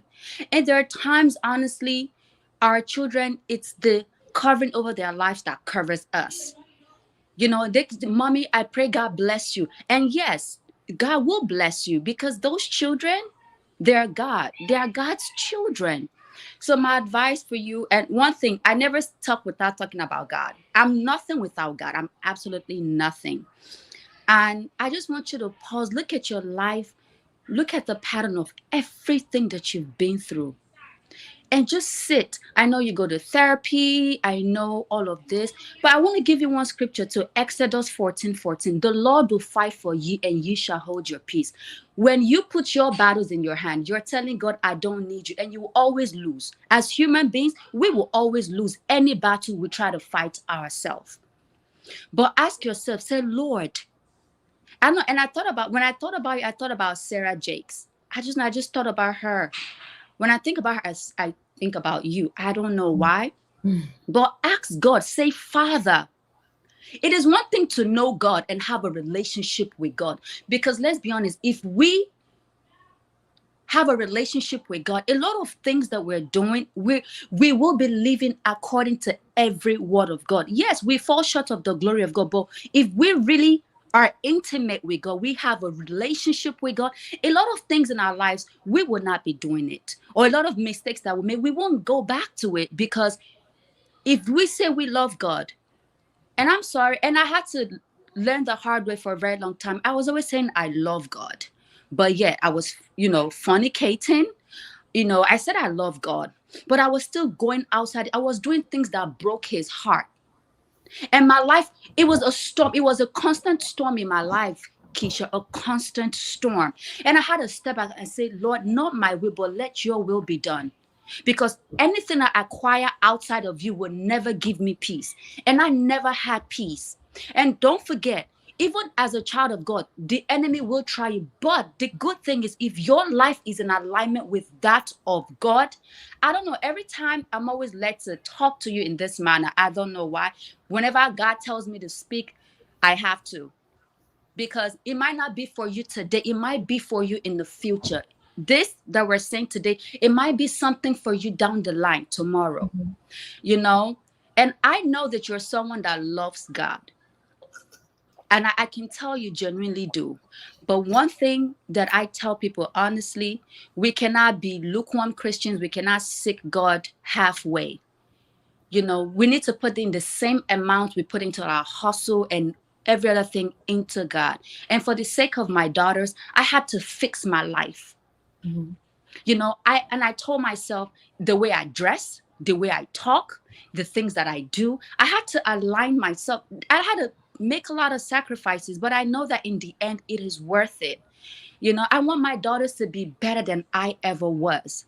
Yeah. What my parents never gave me, I never had a room, I never had toys, not because they just didn't have it to give me, but I'm working and giving them. But the most important thing I want you to remember, root your children in the way of the Lord. Teach them to know how to put their hands on your forehead and bless you.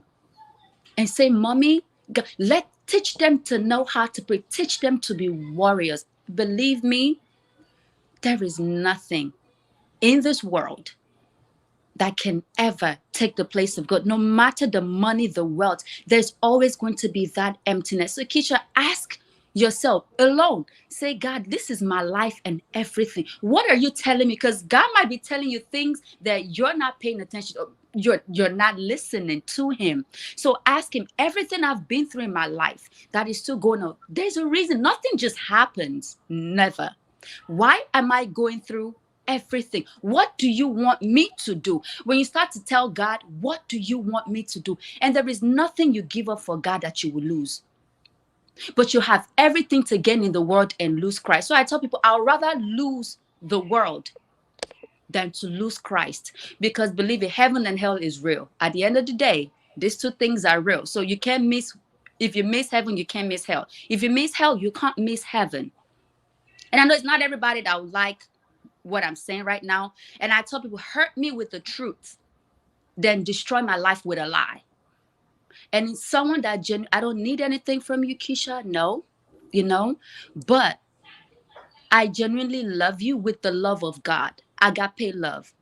And we're in the Black community, and it's so sad. Hurting people hurt people.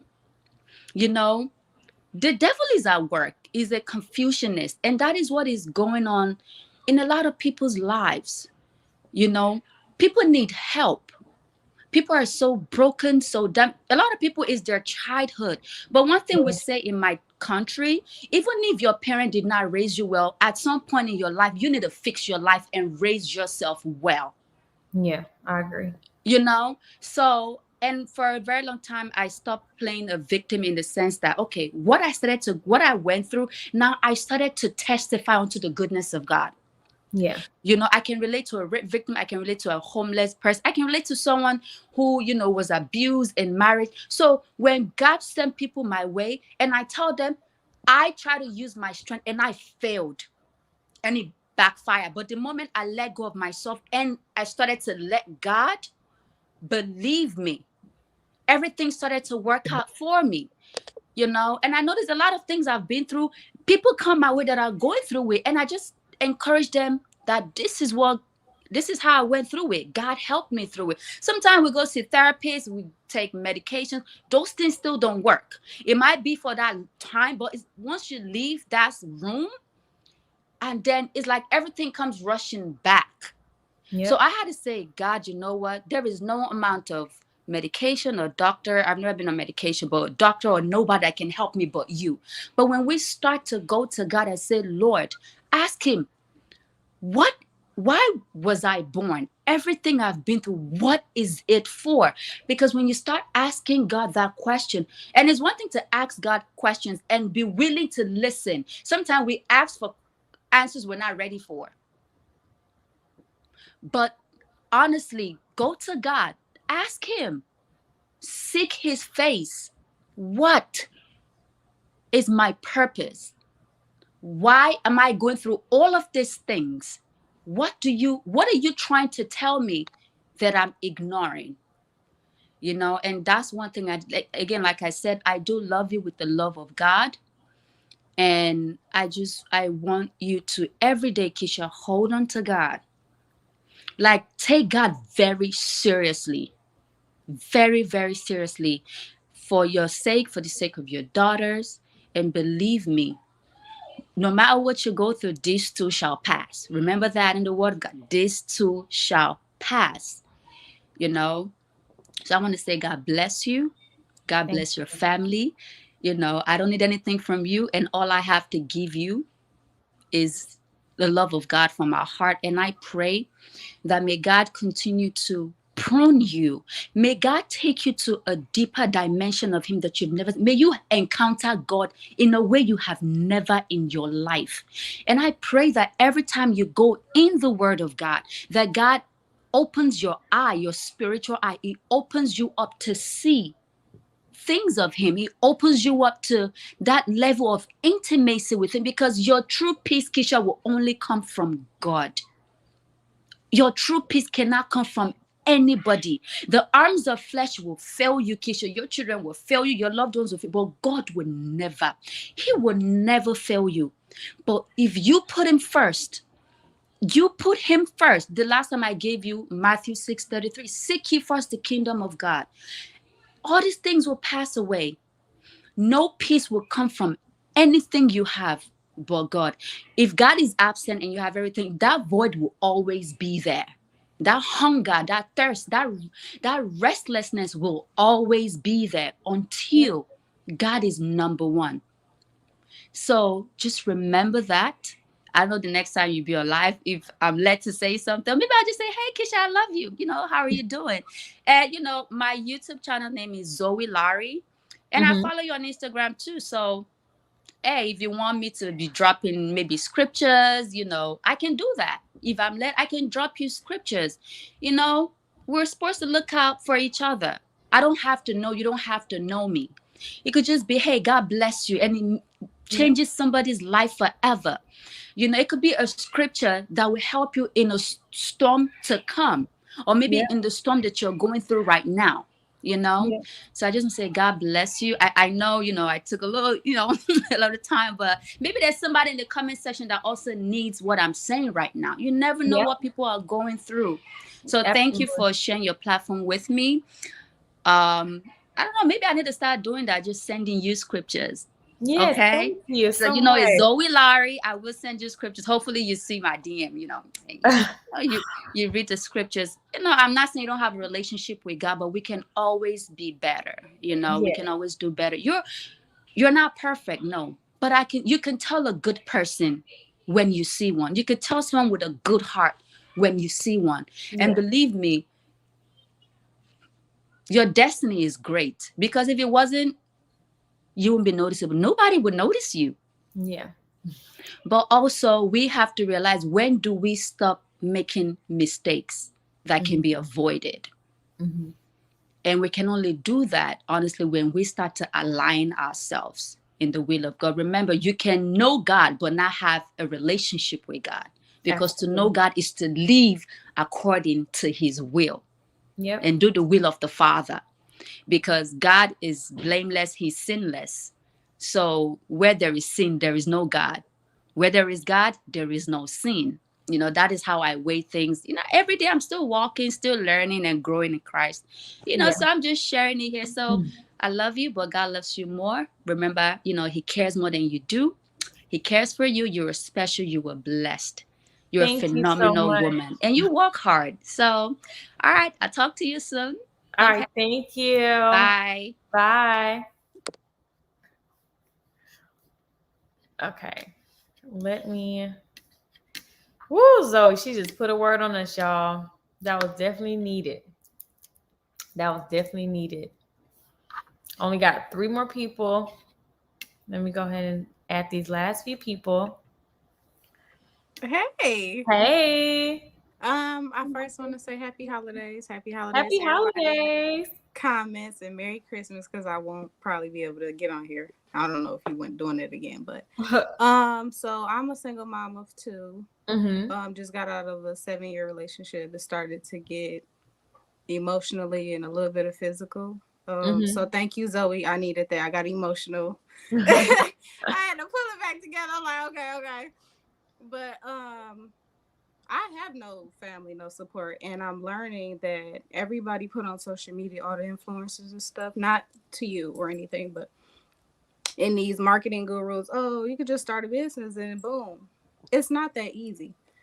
We be like, oh, we gonna start a business and we got to work this long hour, but little do we know we working 24/7. Yeah, and I just want to ask, how do you manage going through your relationship issues to family problems to trying to run a business, and now 3 girls? I just had, I'm getting choked up. I just had my grandmother pass away. Oh no! And literally about 4 hours later, I gave birth. I wasn't supposed to give birth to her. And then the next year, the same day, but the day before, my sister got killed with my 5. Well, she wasn't even born yet, but she was 6 months pregnant with my niece, and I had to figure out how to cope with it and try to grieve and no one to lean on. Yeah. I turned to your YouTube. Well, I've been watching you for years, but I turned to your YouTube. You definitely kept my mind off of it. I tried BetterHelp, but stuff started to get a little expensive. I got in a car accident, so I kind of beat myself up about it because it was like, God, why you saved me and not her? She had a whole baby in her, but nevertheless, it's just managing my mental health, trying to heal from all that and all my trauma from my childhood, and to try to manage a business. I'm just now getting in the marketing part, and when I say these ads, it's no joke. Yeah. I'm on my 3rd time trying to learn it, and I'm on it for hours. I haven't been getting no sleep all week till 3-4 o'clock in the morning. Oh wow. And I still have to get up at 8 o'clock because she's wearing panties now, and she's 2. So yeah. And it's when do I fit me in? When do I get sleep? I don't have no help. So what would your advice be? And thank you for sharing your platform and sharing your life, because you may not know it as much. You may know it just by hearing a little few comments, but you definitely help people. Oh, thank you so much. And Sasha, that is so touching to hear. One of the scariest things for me is losing someone that I love and care about. My sibling. I'm the oldest, so yeah, I couldn't imagine. I try not to live at one point in my life, I know while I was depressed, I was living in fear every single day. Yes. That something was going to happen to somebody I care about. And I just started developing OCD about it, calling 24/7, texting 24/7, just on the edge. And then I started to pray a lot more and decided that I wasn't going to let that control my life. So I did get better with that. Sometimes it happens whenever I see a lot of stuff on social media. Yeah. Then I'm like, okay, Keesha. And now holiday time going on. Yeah, holiday most time. That it's starting to flare back up, and I'm like, what the fuck? Yeah, because I have some excuse my friends language, who've but lost. it's like Mm-hmm. it hit me the most at night, holiday time, and then I have my kids. Like I wear Yeah. her necklace, and so my daughter would come on my desk and she'll randomly pick it up and she'll say auntie, and it just break my heart because it's like Wow. you was only a few months old when she was, you know, around you, and it's like she's so smart, and it's like in a way I feel like she took one of their angels because it's like she's beyond her age. Like the Yeah. stuff she's catching on to, she potty trained within less than a week. Oh, wow. Yeah, so she made my potty training process like that. And my son, he just turned 9 last week. He took a minute to potty train. It's like, how did you catch on so fast? So it's like, Wow. when she sees me sad, she see me cry, she know my face is red. Or she come upstairs, or she'll not hear me at all. She'll come upstairs and be like, "Mommy, what's wrong? What's wrong?" And Yeah. she'll come sit on my lap and wipe my tears, and I'd be like, "Oh." So Yeah. my daughter definitely relates to Jori and Jiya and Journey. I'm like, they definitely. Yeah, having the girls, having kids in general definitely is one of the biggest motivations. I love being a mom. I know it is definitely the hardest job you could ever get, is because motherhood is just, and I want to extend it to fatherhood as well, but it's just something about us moms, and it's just something about the nurturing aspect that we have over our children, and then the pressure that we have as mothers to make everything happen for our little ones. So even with me, Okay, I'm back. Oh, it's been doing this for since I've been on here. It'll like stop and it'll load. Oh, I was like, what happened? I didn't know what just happened. But yeah, so what I was saying was just me having my daughters, even when I'm going through, like I said, with you bringing up the things that I went through in my relationship, and then just like everything else that people know about, some things people don't know about. Mm-hmm. My driving force through it, like I don't even know how I got through a pregnancy with the father of my child, someone who I love, like putting me through that. Yeah. But one of the biggest things that I had was like, it was bigger than me. It was bigger than us. It was like about my human lives who were growing inside of me. Like I had 2 heartbeats and 2 souls being curated in my body, and I was responsible for their energy and everything that was transformed. So it was bigger than me, and I knew I had to be selfish with my own needs and my own wants, because I could have just said, you know, they're not here yet. Bump that. I'm gonna focus on mommy. We about to be arguing every day. We about to be fighting up in here every day. I'm about to demand this and demand that. And then it will be counterproductive for their growth and their development. They don't have, while they were in the womb, they didn't have that sense of negative energy, because I know for a fact, because of how they are in real life now, like I transferred that positive, nurturing, loving energy. So even now when I go through anything, I always just know to persevere because of them, and the goals and things that I have and the expectations I have for their lives are so much bigger than me, that's like my driving force. And I've just continued. Your little one must be right there. Hi. Oh. Yes, you Mia. Hi. Oh. Don't mind her hair. I'm about to do her hair, but oh no, it's okay. But yeah, that's just continued to be my driving force. Say hi. Oh, look right there. Hey, cutie. Yes, that has just, like, I have such high hopes for my daughter's lives that no matter what, I'm like, I gotta make it. I gotta push myself through. And luckily for me, I do have a village. You know, their father is a part of their life and active, and then I have my mom who's active full time. So I do have a great support system, but it still gets really overwhelming because as much as I have full-time daddy, full-time grandma, like majority of the work is always want you. Mom.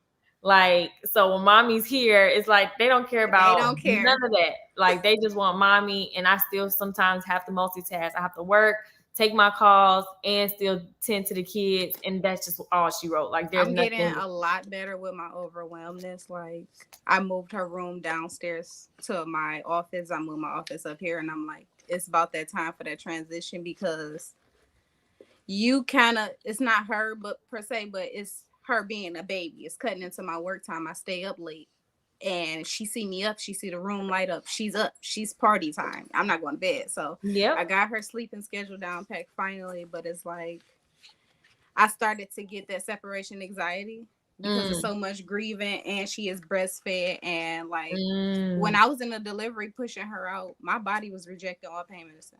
So I had to give birth to her natural, and I stopped in the middle of Wow. my pushing because she had to be pushed out in a certain amount of time. Her heart kept fluctuating, and then mine, so I had to be put on a mask. So it's like I was already high risk. I almost lost my son like that. So Oh, wow. it was like both high risk, but she started to reject everything. They put me in an awkward disposition. Like I had to be on my hands and my back, to push her out because Women are so so strong. it was like I knew for sure something beyond us was happening, because why they couldn't slow down my contractions. I forgot what it is. You probably know for being high risk. They try to give you something to slow it down because you're not ready to deliver yet. That didn't work. And it just got faster and faster and faster and faster. And I was like, I'm really getting close and close to like, what the heck? So like in the middle of my pushing, I like broke down and started crying. I'm like, I can't do this. And she like, you got this. And I had a Black female doctor. She delivered my son. So she like, you got, I'm like, no, I just lost my grandma. Like, this can't be real. Like, I'm not about to give birth right now. Like, hell no. I didn't even process her being gone. I just left her.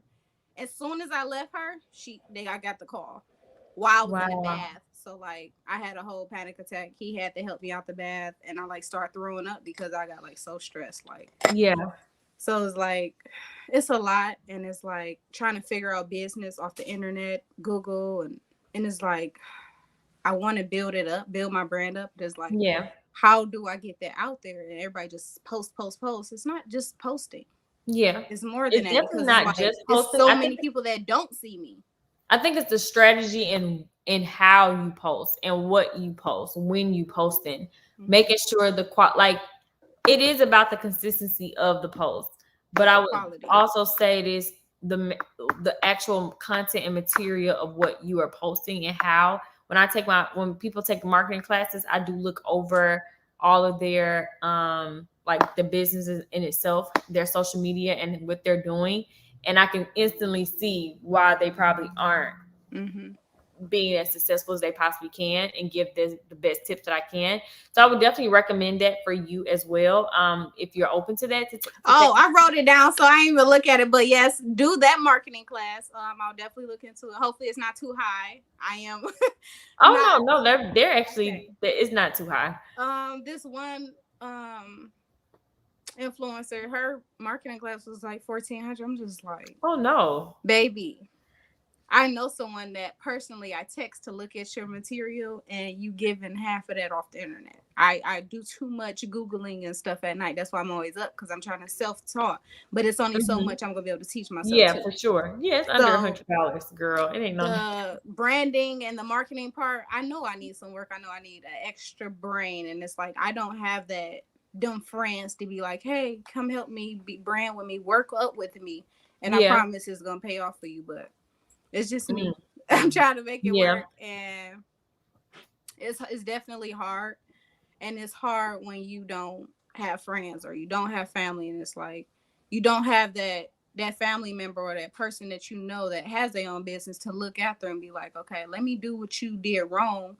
Let me not do what you did wrong, and teach me what you learned that's right to go. So so I'm learning. So I don't know everything you do, but you brought up Mark. So is it something that you do help out with that, or you just I have marketing class. They're under $100, so I didn't know about it. Please the link is in my I don't never see it on you don't never say it in the video, so it's like it's in the description box of my videos. I mean, I've talked about it so much that most people just book it when they see fit. But it is in the link to it is in the description box.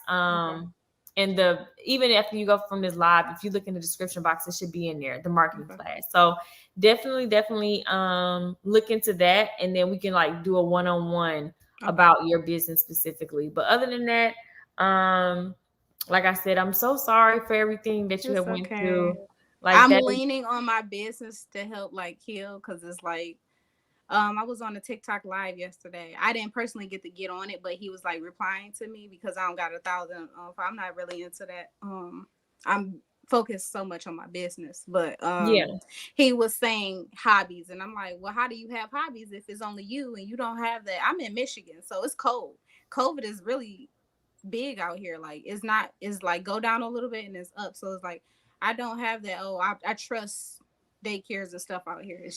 I'm full time. Like that's for sure. Yeah. So it's like he like, you want excuses or results, and I just like I got teary eyed and I just got out because it's like everybody don't have the resources or the extra money to do that or the mind to be able to be like, okay, you got like ain't nothing gonna happen. Yeah, we believe in God, but it's stuff still that can happen. So especially when you a survivor from certain stuff. So it's like it's definitely hard. Yeah, I definitely understand that.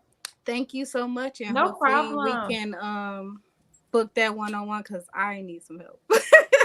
I've literally emailed influencers trying to see if I can work with them so they can brand, and it's like picking needles out of a haystack to get them to respond. And it's like, I've already learned. I'm not gonna say I mastered it, but I'm good at writing that email for them, and I already have the draft contract for them. So it's like I got the right steps, and most people don't even have that contract or even aware of it. They just be like, okay, I'm gonna send you my product, and be like, you got to make sure they don't, do something that. For sure. So it's like get the legal together too. So like my LLCs are done, everything. I have to open up my business bank account. That's like the only thing I'm stuck at. But it's like there's no point if I don't have much revenue coming in right now. So so definitely check that link out.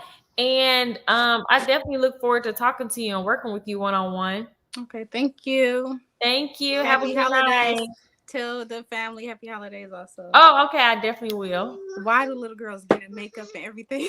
Oh gosh. Just like my girls. You say bye. You want it? Okay, thank you. All right, good night. Good night. Okay, y'all. Last person.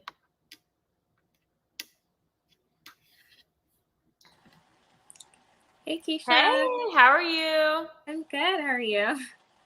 Good. I was thinking to ask, following the story you were telling about, being in a toxic relationship. Mm-hmm. So what advice would you give for others who may be in that toxic relationship, or in terms of like, one, how do you identify when you're really in a relationship that maybe isn't working or in your favor, or in terms of like you expressed, you realize like there were some signs in terms of your attractions and your desire and things that you weren't particularly interested in. But then in terms of like your own personality and being able to, be your actual self. And then also like it's like a two-part question. So in terms of that, but then also if you have a friend who might be in a toxic relationship, like how do you reach out, one, as that person in the relationship, like for help, like especially going through mental health issues.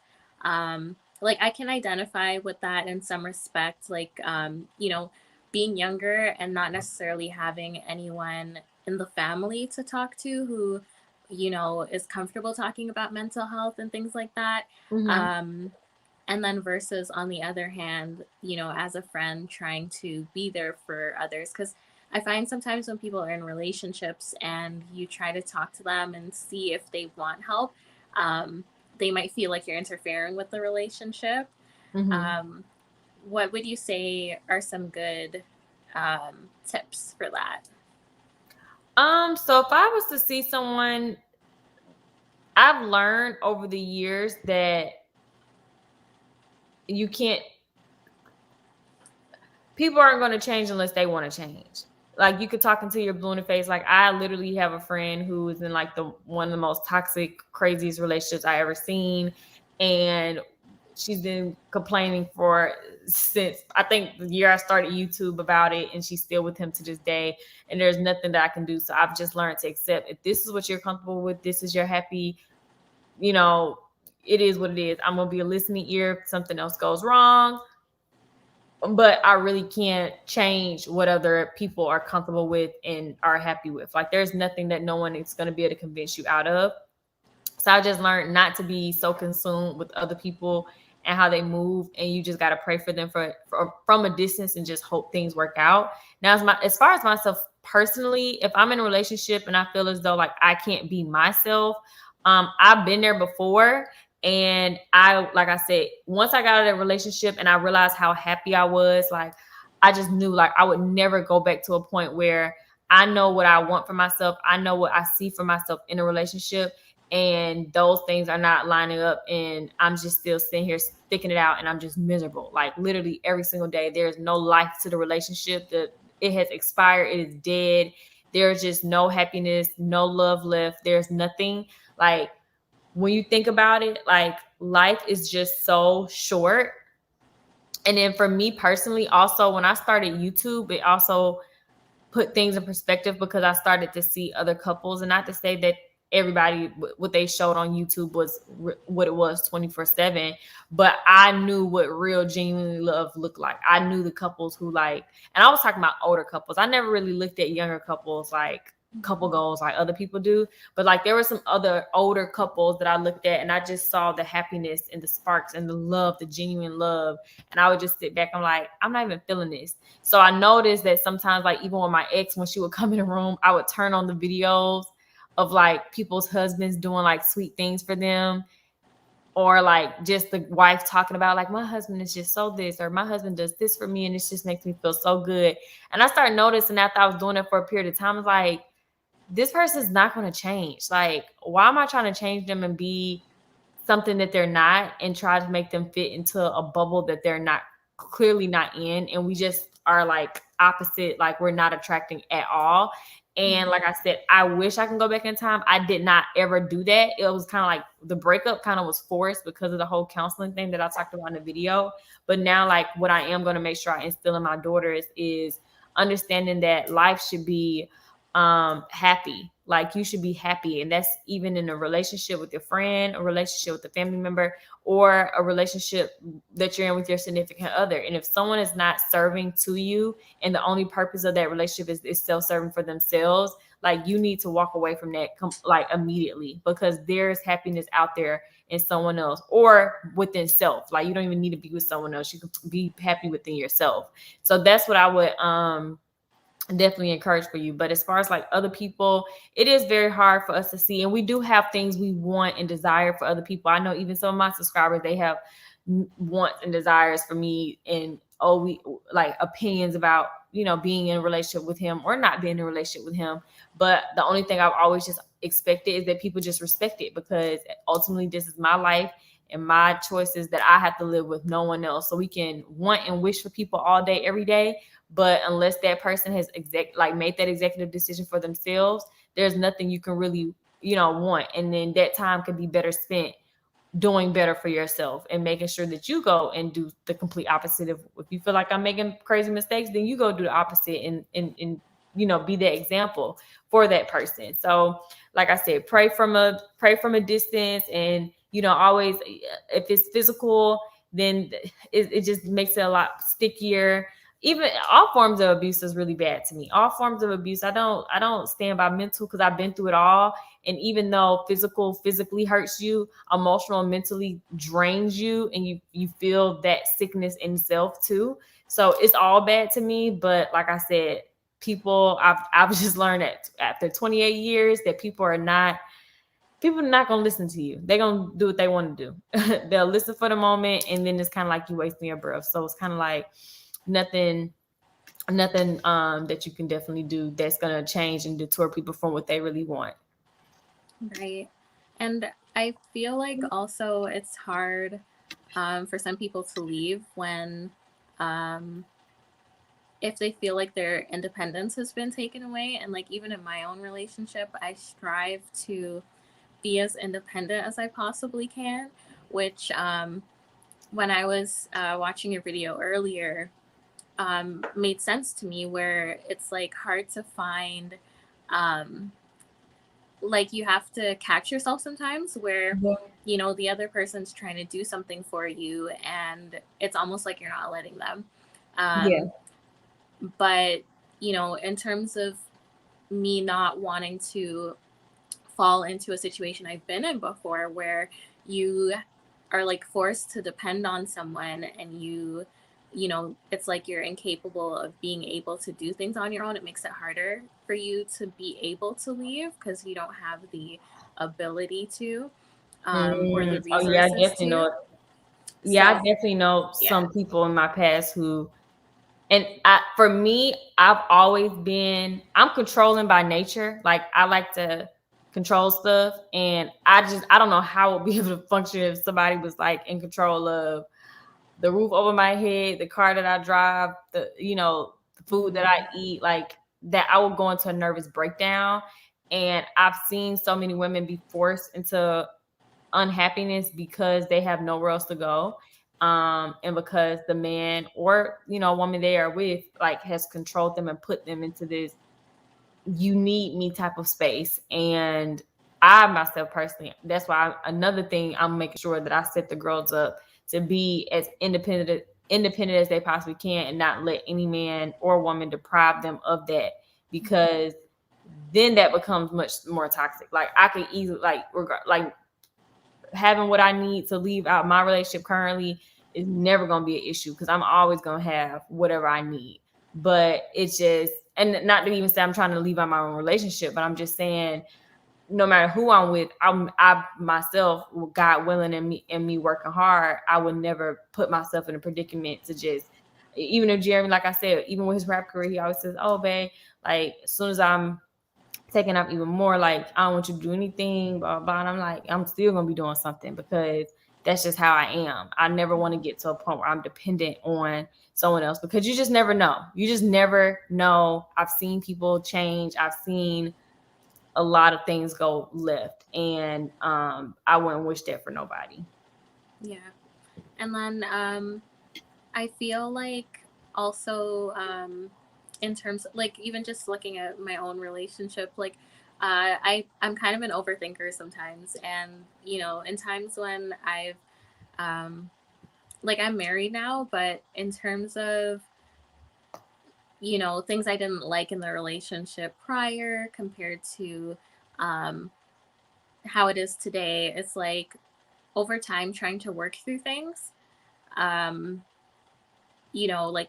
things have gotten better, even though like things aren't perfect yet the way I would like. Things have gotten better over time.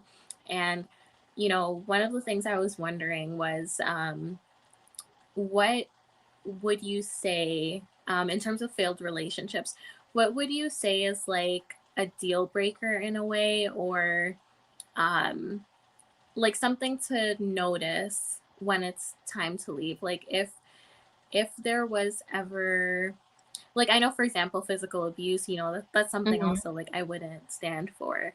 But in terms of like the things that aren't talked about as much, like gaslighting or certain abusive, emotional abuse, those sort of things, are there like signs that us as women can pick up on, just for everyone watching? Like, are there signs necessarily to pick up on, to recognize when there may be that kind of situation going on? Yeah. I just feel like even as a woman, we have great intuition, and I feel like the moment we start thinking, like, we're not crazy. Like, even with you saying you have your past situations that sometimes you may allow to come in and affect what's going on now, like there's a reason why those things come up.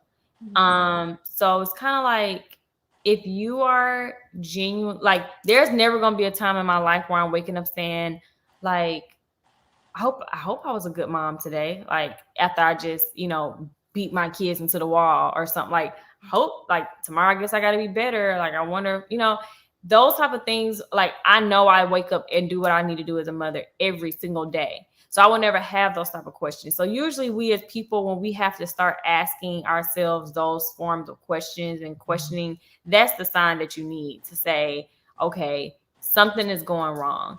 And when communication becomes ineffective and you can't get to a common ground in the relationship that makes you and the significant other happy, then after a while you have to just understand that just may be the end of the road for you. And that's where the red flags come in, because a lot of us don't want to kind of like see an end. We dwell on how things were good. We dwell on when things were positive, and we don't want to see people in those negative lights. But like I said, it's okay to go through things in relationships. It's okay to have high and lows. What may be a red flag for me may not be a red flag for you. What may be a deal breaker for me may not be a deal breaker for you. So even when I have conversations with my friends and stuff, like we kind of tend to stray away from, I mean, obviously the standard emotional abuse or physical abuse or abuse is something we would feel would be standard. But as far as like putting my personal, until you get through a situation, like God will humble you all the time. Like there's things you may say right now, oh, I would never deal with that. And then God puts you in that situation and here you are dealing with it. So even with me, like I would think years ago, somebody asked me before, being with a man or anything, like, oh, if your boyfriend had a baby on you, what would you do? And of course I'm leaving him, like, of course. And then boom, here I am. I mean, no one ever asked me that in the past, but let's just say that it was a question.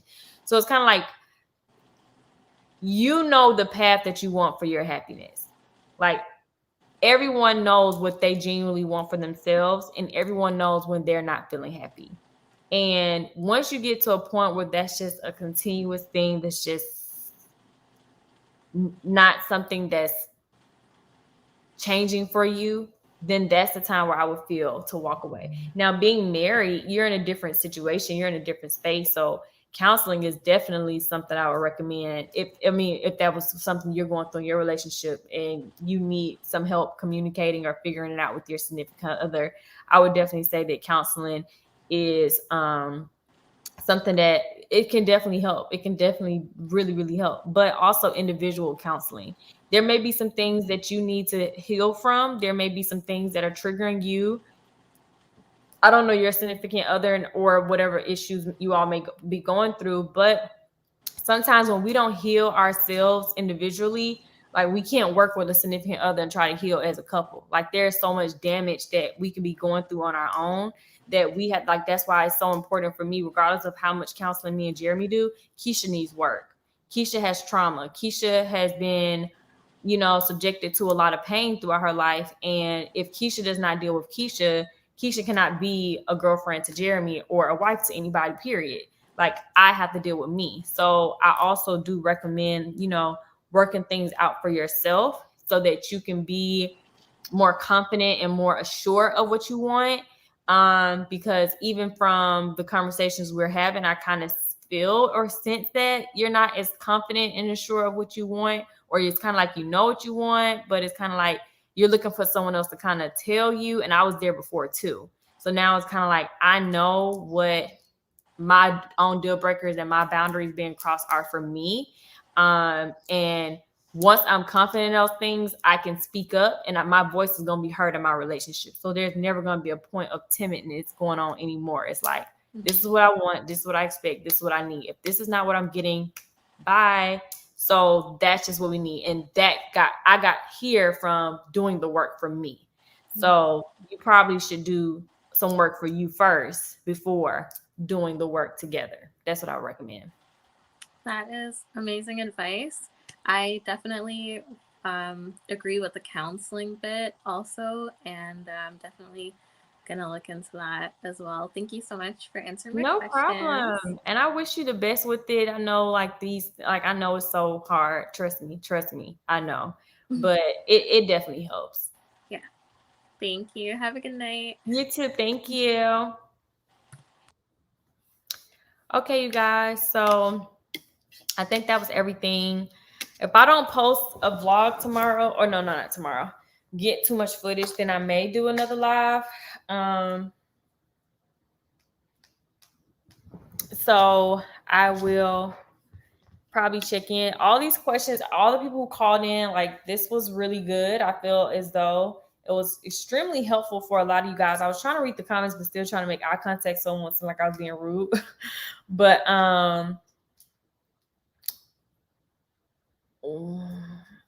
yeah. It says, you know what they say, a kind word turns away wrath. Mara, go live again just because. I may go live. Like I said, it's much easier, and I'm trying to prepare for like the holidays and my family coming over here and stuff. So I may go live if I don't get enough footage. Just depends because it's already 11:14. But yeah, I keep all my lives up, y'all. I'm keeping the live up so y'all can go back and check in. But yeah, so good night, y'all. I love y'all so much. Y'all are beautiful. Y'all are amazing.